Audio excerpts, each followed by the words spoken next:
Julius Malema, I got a taste of the EFF the last time I did a documentary in South Africa. You guys were just born. It was at the time Nelson Mandela had died. Elections were coming up in a few months. People weren't sure if you guys were the real deal. And now you're setting the tone when it comes to government policy, especially on expropriation of land without compensation. What does that say about your organization? Well, our organization is full of thinkers, the people who have got vision, the people who want to liberate the economically oppressed people, the landless masses of our people. And we are forward thinking, and we are not just accepting the conditions as they are, hoping that there will be some angel from somewhere coming to resolve our problems of inequality in South Africa. So if you check the EFF, we've always been proposing practical solutions to issues of economic freedom in our country. One of the things that we are now proposing as a law is a state-owned bank. One of the things that we'll be proposing as a law is the nationalization of the Reserve Bank. So we are full of ideas. And I don't understand why the ANC, the ruling party, find it difficult to come up with ideas and implement those ideas. They've had a mandate overwhelmingly for a long time. Yes. You were Yes. a youth leader among the ANC. They had all the levers of power in control, and they continue to have the levers of power in control, yet South Africa is still tremendously divided and unequal. Where did they screw up? Well, they got co-opted by capital. When the ANC first came into South Africa after unbanning, the first meeting of the ANC was held in a farm owned by Johan Rupert, organized by Trevor Manuel. That's where they messed it up. And they made a lot of concessions. And Madiba himself went to stay in a house of one of the richest mining tycoon called Minel. Madiba himself staying in that house, then he opened himself up to a lot of capitalists who approached him and suggested all manner of things. And they just became compromised. And as a result, they are unable to get out of that situation because they are in bed with white monopoly capital, which decide the economic direction and policy of South Africa. But at the moment, have they taken the zip out of your expression, given that they've come on board with expropriation of land without compensation? They said, yeah, let's do this. No, well, they've not taken any zip out of the EFF because actually we're more popular now. The people are beginning to appreciate that the EFF has got a superior logic because everything they said is happening exactly as they said. We said free education. They said we were working with the CIA to destabilize the country. When we said fees must fall, when we said free education is possible, they said all manner of things later on to agree with us. We said Zuma must go. They said no, we are used by imperialism to purge every leader who is in BRICS and all that. Zuma later on left. We said expropriation of land without compensation. They came on board. So almost every issue the EFF is raising or raised before, it's happening. So why would people then leave the EFF to go to the followers of the EFF? Because the ANC has effectively become an EFF follower. But they still get the votes. They get the vote because our people take time to adjust to new ideas. It is the nature of human beings. But all equally that we've got a bad history of new parties in South Africa, where parties get formed, they don't last, people fight over positions, and South Africans don't want to make that mistake. So we have no problem when we don't get more votes as the EFF. We have to earn it. And you can only earn it through hard work. You can only earn it through longevity. People must see the staying power so that they don't invest their emotions into a popcorn organization which is going to disappear in the next 2 months. So first elections in 2014, 1.1 million votes. In 2016, 1.2 million votes. And we are the only party in South Africa in 2016 that increased its votes. The DA declined, the ANC declined. So why should we complain? We are relatively young. A lot of our people have got a problem of ageism. They can't trust young people. We are people who were never ministers before, were never premiers before, were never in cabinet before. So we have no track record of governing. So people still have got their doubts. And through action, the EFF will win over the people. Talking to EFF supporters, it's very rare for me to come across supporters who are ideological. A lot of them essentially say, the ANC let us down, we're going to give the EFF a chance. We don't have services. In Kwakwa, it's Vusi Chabalala is corrupt. We want to give the EFF a chance, right? So they're not necessarily talking to me about Marxist revolution. They're not talking concepts. They're saying we were let down and there's a gap and we want to give the EFF a chance. So with that in mind, are you ideological or are you pragmatic when it comes to the needs of the people? But that is ideology. What more do you want? When people say there are no services, that is ideology. Right. The people want their land. The people want their wealth. They want to own it. They are let down by the ANC. When people say to you, we don't have water, that's ideological because water is life. They are being denied life by the ANC. They will not put ideological issues like theoreticians, like intellectuals. You cannot expect that from the masses anywhere in the world, including in Cuba. When you go to Cuba, you can't get the best of the best articulation of Marxism. So to expect that, it will be unfair on our people. They give the EFF chance because of the ideological perspective of the EFF, which seeks to change the patterns of property ownership in South Africa from the haves into the hands of the have-nots. So that's what we're dealing with. 20th century history, it hasn't really worked for a lot of countries when that's happened. History of socialism. Yeah. Cuba, recently Venezuela, I guess, in many ways, Soviet Union. You've been asked this question, you're not a stupid guy. I'm not going to come to you and with some zinger and go, where did socialism work? And you go, you're stumped, right?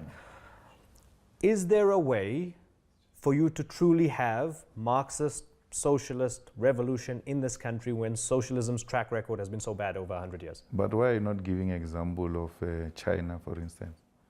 You deliberately omit China. But they turned capitalist, didn't they? No, they never said that. They are led by a Communist Party of China, right, which is in pursuit of socialism. They have to develop the productive forces first so that there is equal distribution. There is enough to distribute. So to say China has turned capitalism is actually incorrect. They've never abandoned the strategic vision and mission of the Communist Party of China. So they're a model. So they are a model. That's what we need here in South Africa. We need to develop the productive forces so that when we now unleash a full socialist state, we've amassed enough to distribute to everyone. Your success, I don't know how you measure it, because you cannot measure the success of a socialist revolution through the success of capitalist revolution. Because a capitalist revolution is measured through profits. In a socialist revolution, we don't measure through profits. We measure its success on how it has taken care of its people. The high levels of literacy in Cuba, the child mortality in Cuba, the the life expectancy in Cuba, the type of quality of life the people of Cuba live.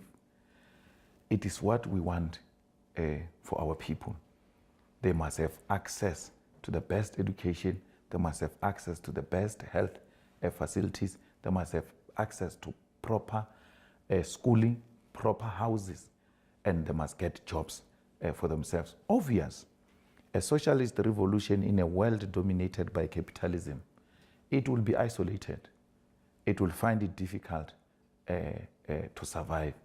It will not be as perfect defined by a capitalist system, because the two are not the same. We want a system where we all produce and then we distribute amongst ourselves, not for individual profit. We don't want that. China is prosperous, right? Yes. But it comes at a price, you would agree. There's no Julius Malema equivalent in China going, Xi Jinping must go, to his face, because that guy will get locked up and disappear forever. Do you want that for South Africa? No. It is. The laws are passed by people, and they choose the type of laws they want for their countries. We must respect the sovereignty of China. They chose to do their things the way they are doing. Is it working in China? It is working. Will it work in South Africa? I don't think so. It will not work. They will want something different here in South Africa. Remember that when we say we're looking at models like China, we don't mean copycat type of an arrangement. What is it that is working in China? What is it that has failed in China? Will it work in South Africa? If it doesn't work in South Africa, we don't apply it. But the strategic objective is that all must have access. And nobody would disagree with you. No, capitalism will disagree with me. No ordinary human being who is told we should live in a more equal society would disagree with that, I don't think. I mean, even, for example, the most ultra-capitalist suffering from crime can see that inequality is the driver of crime. So if there was less inequality, maybe you wouldn't be hijacked or whatever it is, right? Let's focus on the land. Expropriation of land without compensation. Tell me what it means to you, because it means lots of things to lots of people. No, it means it's very simple. The state owns the land. It means exactly what's happening in China. The state owns the land, and then it gives it to you on a long lease. You lease it from the state. In that way, everyone else will have access to the land. And I'm not going to listen to any nonsense that says investors are going to leave. All multinational companies and foreign investors who have invested in South Africa have got some investments in China. Why are they not leaving a country called China where the land is owned by the state if they are so allergic to state ownership of the land?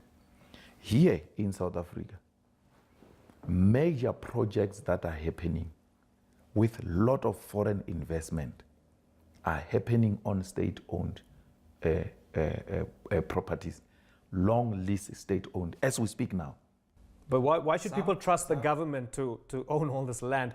You've seen how corrupt the ANC has been over the past 4 years. No, but why should people trust government to hold their money on their behalf? Because the ANC, as we speak now, owns the Reserve Bank. You wouldn't trust the ANC to own all of the land in the country right now. I've trusted them to own all of the money of the country through a democratic process. Right. Yeah. Why would you trust them to own the money? The money. Money. And you can't trust them with the land. What is that? They are having the money of South Africa as we speak now. Right.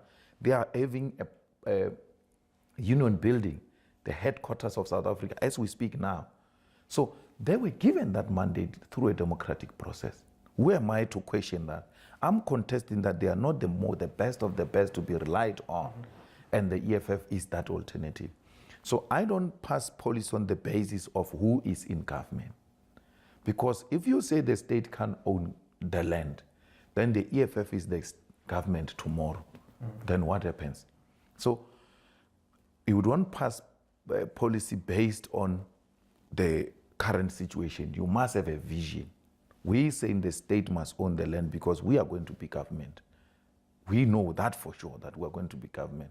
So anyone who's going to be engaged in corrupt activities when it comes to the land will expose that person the same way we're exposing them now when they steal our money. We didn't take the money away from them and say, let's give it to individuals to hold it because we can't trust these people. No, we still gave them the money to hold it for us. Every time they steal it, we expose them, we arrest them, and we fight that they can be sent to jail for a very long time. The same will apply with the land. That anyone who steals the land, anyone who engages in shenanigans that are unconstitutional and unlawful, such will be prosecuted and sent to jail for a very long time. What about people who are invading land right now and occupying? Is that wrong? It's not wrong. All, by the way, we are products of land occupation. Sure, historically, Yes, certainly. yes. But it's illegal now, it's against the law. Even then, it was illegal. Of course, So, of course it's wrong. it has always But been. how do you build a society if... For black people Sure. to have a piece of land, they've always said it's illegal. So black people have always taken land for themselves. This Soweto that produced Nelson Mandela and Desmond Tutu, it's a product of illegal, so-called illegal occupation. Today is the biggest township in Southern Africa. So it has always been like that. Firstly, we start by occupying the land because we're trying to exert pressure on the state. And later on, the state comes to accept and they put services and they build houses for us and all of that. So there's nothing wrong. It has been, it's part of the struggle. So it's a two-way approach. You fight in parliament for one thing, and on the ground you tell people, go and grab land. There's no grabbing of the land. It's occupation. It's our land. We're occupying. Sure, I mean, however you want to read it, go take back your land. Yeah, we're taking it. It's our land. And we've taken an unoccupied land as a demonstration of our seriousness to the issue of land. Mm-hmm. We've never grabbed any farm. We've never taken any land which is in use. We've never done that. But we're using this unoccupied land as a way of demonstrating to the international community and to our government that we are serious about the issue of land. Mm-hmm. Please put the systems in place, expedite it, otherwise it will become ugly. And we don't want it to be ugly. It is these types of land occupation programs which have resulted in Parliament passing a resolution that said, let's go back to our people and ask them, what should we do in order to speed up the process of land redistribution? Isn't there a more political interpretation of that? It's that the ANC and President Ramaphosa see that the EFF's taking votes away from them, so they have to shift a little bit to the left now, and this is one of the things they're using in order to not have such a rapid decline come 2019. That's it. Absolutely, it's political. Yeah.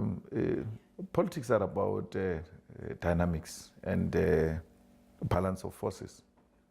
President Ramaphosa and the ANC, not even President Ramaphosa, I think in 2006, the ANC passed economic policies which were neoliberal because they were facing a serious challenge from the right.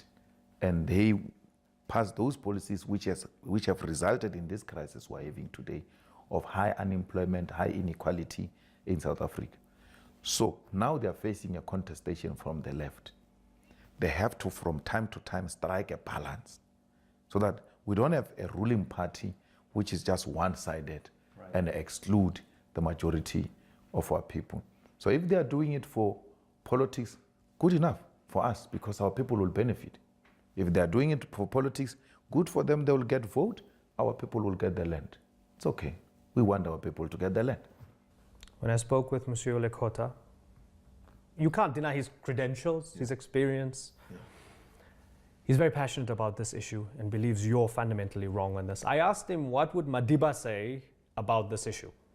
And he said, Madiba would tell me, Tara, what is wrong in principle can never be right in practice. Is there some sense to that? No, I mean, Tara has lost his mind. Really? Yeah, I think he need to get his mind examined. He has lost it completely. One morning he wakes up and he says it's ANC, and one morning he says things that sounds like he's not normal upstairs. He believes it's theft. Just taking land from someone is theft. No more, no less. So he believes you can't, no matter how bad the injustices were in the past, you can't fix it by grabbing. And that is madness. How does taking my car, which you stole from you, become a theft? Mm-hmm. You steal my car, I come and take it. I find it, I take it. In Terra's mind, that is theft. I mean, that is insane. We're not stealing anything. We're taking what is rightfully ours. But I'm not taking my car and leaving you stranded. I give you a ride. This is my car, I'm taking it. Without compensation? How are you getting a ride?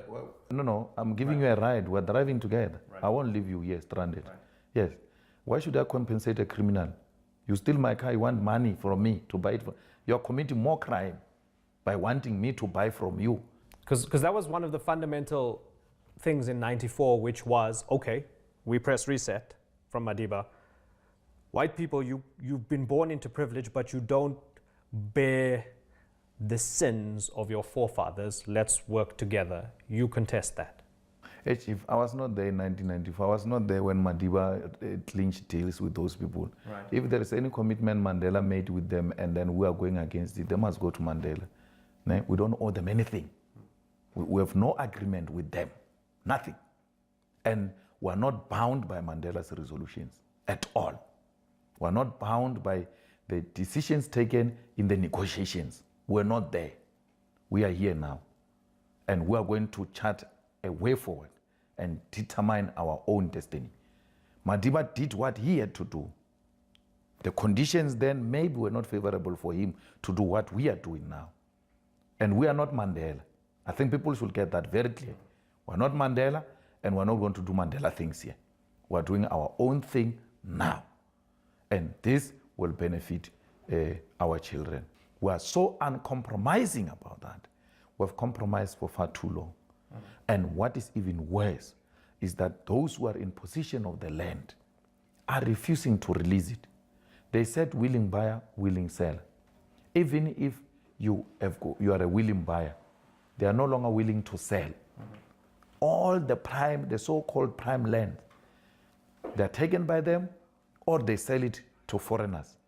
They sell it at abnormal amounts. Mm-hmm. If you go to Cape Town, if you come here in Sandton, in Joburg here, land is extremely expensive, right, making it impossible for even a willing buyer in South Africa to buy a piece of land at waterfront. That is a deliberate exclusion. Mandela gave them a favorable deal. He said, willing buyer, willing seller. They didn't take advantage of that and sell at a reasonable price. No, they were not willing to sell. They even increased the price. Cape Town is only affordable to the foreigners. Not even a South African multimillionaire black person, Robert Gumede, will not afford to buy a place at waterfront without the support of the PIC. Mm. No, you have to get some huge financial institution to back you up before you can afford to buy a piece of land in waterfront in Cape Town. What type of policy is this? What type of freedom is this? That 24 years into democracy, we are worse than the way we were during apartheid. It can't be. Then Terra must tell us what must happen. What is Terra's policy, which is different from what is happening now? Is Terra saying we must continue with willing buyer, willing seller, even when it's not working? It has not worked. Multimillionaires in South Africa can afford houses, proper houses at strategic places in this country. They've made it deliberately so to exclude black people. In the townships now, go to Soweto. Houses that were extremely cheap in Soweto are now extremely expensive. Why? Property must be a reserved thing for white minority. But because we can't say this is for whites, we use money to exclude and perpetuate racism and apartheid. Of course. I mean, the situation's bad. We were in Diepsloot yesterday. Diepsloot should not exist in 2018 South Africa. And the irony of Diepsloot is that it emerged and ballooned and developed post-94. I last went there about, 12 years ago. It was tiny, a bit rough. Now it's a mess, right? It's horrendous. It's a bad place. Something's wrong. I guess a lot of people disagree on how to fix the solution. But the good thing is that we're talking about it. Of course. And Parliament's healthy. All the fights and stuff, we right? welcome this. We welcome this debate because in the past, it was a taboo to even talk about it. Because we're the Rainbow Nation and everything's fine. You will offend the white people, you will offend the investors. Don't even touch it. Right. That's why it stayed like this. But the fact that we're talking about it, and as the EFF, we're not saying we're correct in everything. Right. We're listening, we're engaging, we're debating, we'll be told. Once a consensus is reached, we're more than ready to work with everybody to find a solution. There's a lot of anxiety amongst white people, especially white farmers. We spoke with a white farmer who was tortured horribly. An elderly woman, drills through her feet and all sorts of horrible things. She was called horrible things while she was tortured, and they didn't take much also. Whether it was racially motivated or not, I can't tell. I'm not a detective, right? But ultimately, this woman told me that she blamed you and your rhetoric for what happened to her. So, for example, things like in Newcastle, when you said, we're not calling for the slaughtering of white people, at least not for now. Whether that's a throwaway line or not, to the crowd, this woman blamed you for opening up the gates of hatred and division and racism, and according to her, possible genocide of white people. Respond to her and tell me how you really feel. She's a racist. You know why she hates me? She hates me because I say we must be equal to her. They hate that. The white people hate the idea that we think we can be equal to them. That's the only thing. She knows I never said there must be a white genocide. She hears me better than black people because I speak in English most of the time. She doesn't need an interpreter. She hears me very well. She knows what I mean by everything. But they hate the idea of equality. That irritates them. That a monkey can never be equal to a white man. They don't want that. I'm hated for that. There's no crime I've committed. I've never slapped a white person. I've never done anything to a single white person bad in this country. Nothing. I've never called for their slaughter. I've never called for their killing. Her torturing, it's crime. After interviewing her, you should have asked Mpho to give you more, or go to the police station to ask for more cases of black women in this country, how they get to be treated by their partners, by criminals. They've got more terrible story to tell than what she's telling you. They die every day. Who called for black people to be tortured like that? Who called for black people to be killed like that? Black girls to be killed like that? No one. Why are they being killed? It's crime. So, because she is white, she must not be touched. She must not be affected by crime. Anything affecting her is political. It can't be crime. It means these blacks are coming for us, which is not true. It's a false alarm. They hate me for saying we must be equal. That idea alone traumatizes them. Remember that when you are so used to having this potion and someone says, I'm bringing more people and as a result you must have half of it, they're like, no man, it's not going to happen. But I don't mind it. They will get used to the idea. They will have to work themselves out of privilege because equality threatens privilege. They are scared that privilege is going away. That's why they hate me for that. They hate everyone who wants to liberate them the mind of black people, that we are not monkeys, that we are not subhumans, we are human too, and we are equal to them. They took our land, and when they took our land, they said we don't have title deeds, because that's a requirement in terms of European standards. And if you don't have a title deed, you can be treated like an animal. Therefore, you are subhuman, because no lion can produce a title deed, although he's the king of the jungle. No elephant can produce a title deed. We are equal like elephants. We are subhuman. And anyone who says to these people, no, you are different from animals, you are human too, you too can work the land, you too can own the land, you too can employ white people, and they can work for you. They're like, he's being disrespectful, this one. He wants to elevate these people to our level. What do? They start smearing me. He's a racist. He wants to kill white people and all that.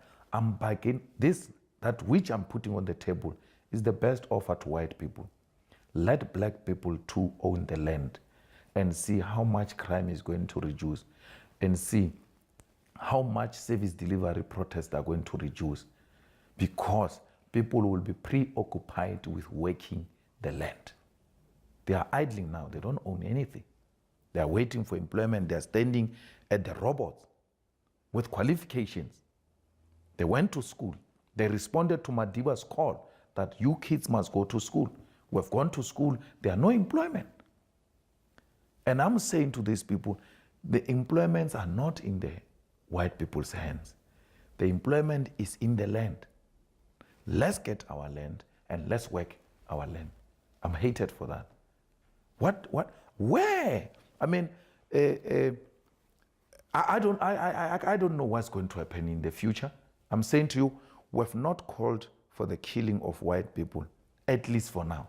I can't guarantee the future. Yeah, but I mean, you'd understand somebody watching that, especially as it gets shared on Twitter, they freak out. It sounds like a genocidal call. Cry babies. Cry babies. I'm not calling for the slaughter of white people, at least for now. I can't give a guarantee of the future, especially when things are going the way they are. Subtext. Especially if things are going the way they are, there will be a revolution in this country, I can tell you now. There will be an unled revolution. An unled revolution is the highest form of anarchy. Even me, I'll be a victim of that. Why? Because I've committed a class suicide. I'm no longer with them in the townships. I'm now staying in town. I'm in parliament. I'm earning a salary. When they rise, they will rise against the middle class, and I will not even stand in front of them and stop them, because they will say, you sold us out, you left us in the townships, you went to join them there. I can tell you that now. This inequality, which is growing, which the gap is widening and racially based, blacks becoming more poorer and whites becoming more richer, it's not sustainable. Of course it's not. And this will lead to loss of life.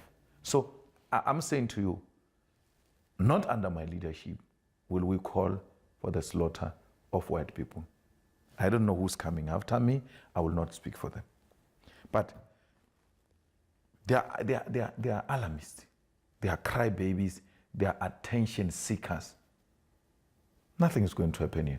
No one is going to slaughter them. The farm attacks is just an act of crime. It must be punished in the same way crime is punished in the township. It's not a genocide on white people. We are concerned. Even in the farms there, black workers are killed. Why is the lives of those black workers not exposed to the world? That black workers are being killed. Is that a black workers' genocide? Should we now be alarmist and say there's genocide of black farm workers? No, it's a crime. A white man fed the lions with a body of a black person, right? Feeding the lions with a human being. Why? What should we do? Should we say whites now are killing black people, let's go for them? No, it's a crime. We have to arrest that racist and send him to jail for a very long time. We shouldn't use criminal incidences to now be alarmist and raise unnecessary fears. We're the most peaceful organization, registered with the IEC, with a clear constitution and a program of action. In any of those documents of the EFF, nowhere do we call for genocide of white people. We're going to stay in this country with white people. We coexist, they've naturalized here. I always say the call for white people to be driven to the sea is so stupid, like a call a person will make one day that we must cut all the trees in South Africa. How is this country going to look like without trees? White people have naturalized here. They live with us. We now marry each other. We go to the same churches.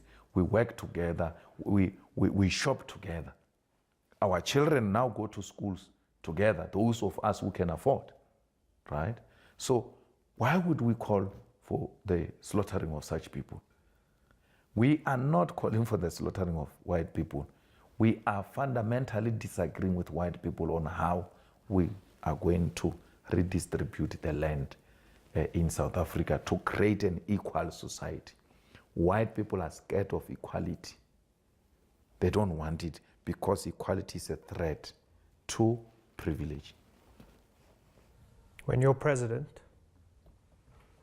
not if, but when, in your eyes, will there be such a place as Diepsloot? No, not at all. Not at all. We cannot have our people living in congested areas like that. It creates health risk. It is not conducive for children. It's not good for human beings. There is enough land for everyone in South Africa. Diepsloot people must be reallocated and they must find decent place for themselves.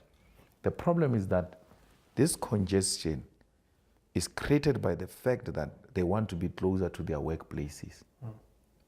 But once they start working the land, there will not be a need of influx into big cities because people want to be closer to their workplaces.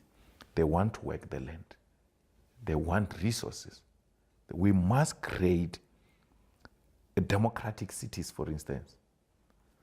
I come from a province called Limpopo, rich with minerals. There's a town there called Groblersdal. We call it, it's in Sekhukhune, it has got a platinum. I don't understand why the ANC did not create a new city there with the discovery of such minerals. Because Johannesburg was created through the discovery of gold. So if minerals create cities, why is platinum not creating a new city in Polokwane? And through the creation of a new city in Polokwane, then you're going to take these people who are in Diepsloot back to where they come from because industries are there, the city is there. We've got a new developing place called Lephalale in Limpopo. Why is that not being created as a new city? Why is PE not being expanded and new opportunities created by the democratic state? But your model, the Chinese are coming in and working in these places. Well, in a situation where the EFF works with the Chinese, they won't bring their people into our country. They will do it through our own terms. The same thing with Europe, the same thing with the Western powers, the same thing with Russia. We will work with everybody who's prepared to work with us through our terms. That period of inferiority by African leadership, it must come to an end. We must engage with USA, with Russia, with China as equal partners, not as inferior partner in the whole scheme of things. Otherwise, if they are not prepared to engage with us at an equal footing, then let's engage as Africans. Let's trade with each other and grow our own African economy. It is possible. It's been fascinating observing the evolution of your party, of your career. It's a pleasure talking to you always, Julius Malema. Thank you very much. Thank you. Appreciate it. Thank you.